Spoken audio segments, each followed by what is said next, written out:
सध्याचा उन्हाळा सगळ्यांनाच नकोसा झालाय. मग या उष्णतेचा प्रतिकार करण्यासाठी आयुर्वेदाकडे काही सोल्युशन आहे का? तर यासाठी आयुर्वेदाने ग्रीष्म ऋतुचर्या सांगितलेली आहे. मग या ऋतूमध्ये कसं वागावं, काय खावं, या सगळ्याचा उहापोह या ऋतुचर्येमध्ये आलेला आहे. त्याच संदर्भातल्या काही टिप्स मी तुमच्यासोबत शेअर करणार आहे. उन्हाळा आणि आयुर्वेद भाग 1. होतं काय, वातावरणातलं तापमान जसं जसं वाढतं तसं शरीराचं तापमान काही वाढत नाही. मग शरीराचं तापमान टिकवून ठेवण्यासाठी शरीर थंडपणाची मागणी करतं. मग आपण त्याचा उपाय म्हणून पाणी पितो आणि पाणीच पित राहतो. मग यामुळे पोट फुगणं किंवा अजीर्णासारख्या तक्रारी निर्माण होतात. या ऋतूमध्ये मुळात आपला अग्नी मंद झालेला असतो, भूक ही चांगली लागत नसते. त्यामुळे या सगळ्या तक्रारी वाढतात, पण तहान काही शमली जात नाही. मग हे असं का होतं? जसं तुम्ही सृष्टीतले जलाशय या ऋतूमध्ये कोरडे झालेले बघता, तसंच शरीरातल्या जलमहाभूताचा अंशसुद्धा या ऋतूमध्ये कमी होत असतो.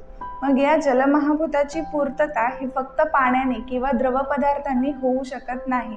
तर द्रवाबरोबरच त्यासोबत आपल्याला थोडासा गोडवा किंवा स्निग्धपणाची तिथे पूर्तता करणं हे आवश्यक असतं.